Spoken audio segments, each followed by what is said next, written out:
Boa tarde, boa noite, bom dia, tudo bem com vocês? Espero que estejam de volta para a glória de Deus. A Bíblia fala sobre duas cidades que você não encontrará em um mapa moderno, Sodoma e Gomorra. As pessoas que moravam nesse lugar viviam de maneira terrível. Deus as amava, mas odiava as coisas erradas que elas faziam. As pessoas não se importavam com Deus. Elas gostavam de viver em pecado, não queriam mudar. Deus não podia permitir que elas continuassem vivendo daquela maneira pecaminosa. O que elas faziam era tão horrível que Deus teve de destruí-las. Até a cidade foram também completamente destruídas. É por isso que você não encontrará em nenhum mapa moderno. Você sabia que Deus se importa com você, o seu estilo de vida? Se você nunca confiou em Jesus como seu Salvador, precisa saber que Deus o ama, mas seu pecado é grave aos olhos dele. Ele pode não destruir você por causa do seu pecado, mas você ficará separado dele para sempre se o seu pecado não for perdoado. Se você é cristão, deve desejar viver de acordo com a vontade de Deus. Quando você decide obedecer ao Senhor e dizer não ao pecado, você agrada a Deus. A Bíblia chama isso de viver com sabedoria. Você conhece alguém cuja vida não agrada a Deus? Ore por essa pessoa e seja exemplo pela maneira sensata como vive. Glória a Deus, aleluia. Louvado seja o nome do Senhor. Deus maravilhoso, Deus poderoso. Agora, quanto àquelas perguntas que vocês fizeram na última carta, minha resposta é que se não se casarem, é bom. Geralmente, porém, é melhor ser casado. Todo homem tendo sua própria esposa e cada mulher tendo seu próprio marido. Porque de outra forma vocês poderiam cair em pecado. O homem deve dar à sua esposa tudo quanto é do direito dela, como mulher casada. E a esposa deve fazer o mesmo com seu marido, pois uma moça que se casa e não tem mais todo o direito sobre o seu próprio corpo, porque o marido tem também seus direitos sobre ele. E do mesmo modo, o marido não tem mais todo o direito sobre o próprio corpo, pois ele pertence também à sua esposa. Portanto, não recuse tais direitos um ao outro. A única exceção é essa regra, seria o acordo entre o marido e mulher, para não se abasterem dos direitos no casamento por ter limitado, a fim de que possa dedicar a mais completamente à oração. Depois disso, eles devem unir-se novamente para que Satanás não possa tentá-los por causa da sua falta de autocontrole. Não estou dizendo que você precisa se casar, mas é certo que poderão ser assim quiserem. Eu gostaria que todos pudessem ficar sem casar, tal como eu, mas não somos todos iguais. Deus dá algum dom de marido, a outra esposa, e o outro o de poderem ficar felizes como solteiro. Assim digo àqueles que não são casados, e as viúvas é melhor que fiquem sem se casar, se puderem, tal como eu. Entretanto, eu não puder controlar-se, siga adiante e casem-se. É melhor casar do que arder em desejos. Glória a Deus, aleluias.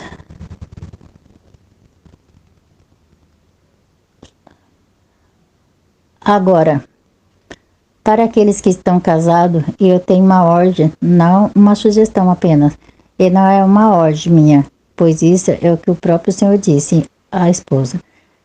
A esposa não deve abandonar o marido, entretanto, se ela está separada dele, que permaneça só, ou então volte para ele novamente. E o marido não deve divorciar-se da esposa. Aqui eu gostaria de acrescentar algumas sugestões minha. Estas não são ordem direta do Senhor, mas me parece certa. Se um cristão tiver uma esposa que não seja cristã e ela quiser ficar com ele, assim mesmo ela não deve deixá-la nem divorciar-se dela. E se uma mulher cristã tiver um marido que não seja cristã, caso ele queira que ela permaneça com ele, ela não deve deixá-lo, porque talvez o marido que não seja cristã poderá vir a ser com a ajuda da esposa cristã. E se a esposa que não seja cristã, poderá vir a ser com a ajuda do marido cristão. Do contrário, se a família se separar, o filho talvez nunca venha a conhecer o Senhor. E ao passo que uma família unida poderá, nos planos de Deus, dar-lhe como resultado a salvação dos filhos. No entanto, se o marido ou a esposa que não for cristã estiver ansioso para ir embora, é permitido. Tais caso, o marido ou a esposa cristã não deve insistir que o outro fique, pois Deus quer que seus filhos vivam em paz e harmonia, porque de mais a mais não há certeza para você, a esposa, que seu marido se converterão, ou se ficarem, ou mesmo poderão ser dito a vocês, marido, com relação às suas esposas. Mas ao decidir tais assuntos, tenha certeza de que vocês estão vivendo como Deus planejou, casando-se ou não se casando, de acordo com a direção e a ajuda divina, e aceitando qualquer situação em que Deus o colocar. Este é o meu critério para todas as igrejas. Por exemplo, um homem que já passou pelo rito judaico da circuncisão antes de se tornar cristão não deve se preocupar com isso e não for circuncidado. Não deve fazê-lo agora, porque não faz diferença alguma se um cristão passou por esta cerimônia ou não. Entretanto, faz muita diferença se ele está agradando a Deus e se guardando os mandamentos de Deus. Isso que é importante. De modo geral, uma pessoa deve continuar no trabalho em que estava fazendo quando Deus chamou. Você é escravo? Não deixe que isso atormente. Mas, naturalmente, se lhe vier a oportunidade de ficar livre, aproveita. E se o Senhor o está chamando e você é escravo, lembre-se que Cristo o libertou do terrível poder do pecado. E se Ele chamou e você é livre, lembre-se que agora você é escravo de Cristo. Você foram comprado o seu preço, foi pago por Cristo.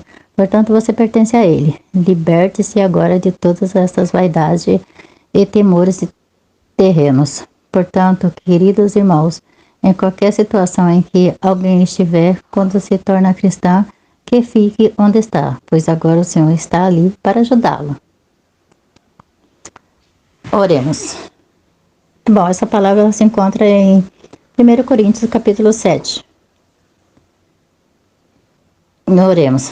Pai amado, Pai misericordioso, grande Deus, eu oro, Senhor Deus, por essas pessoas, meu Pai, que estão necessitadas, precisando, meu Pai, de uma ajuda, Senhor Deus, meu Pai, no casamento, Senhor, oh Deus amado, Pai todo-poderoso, assim, a pessoa, meu Pai, quando ela encontrou Jesus, ela estava amigada, Senhor, que ela venha, Senhor Deus, meu Pai, se casar, fazer uma vida, ter uma vida abençoada contigo, Senhor Deus, em nome de Jesus, abençoa nossas pessoas, abençoa a vida dela, a casa dela, a família dela, Pai, em nome de Jesus, oh Deus amado, Pai, é o que eu te peço e te agradeço, em nome do Pai, do Filho e do Espírito Santo, amém.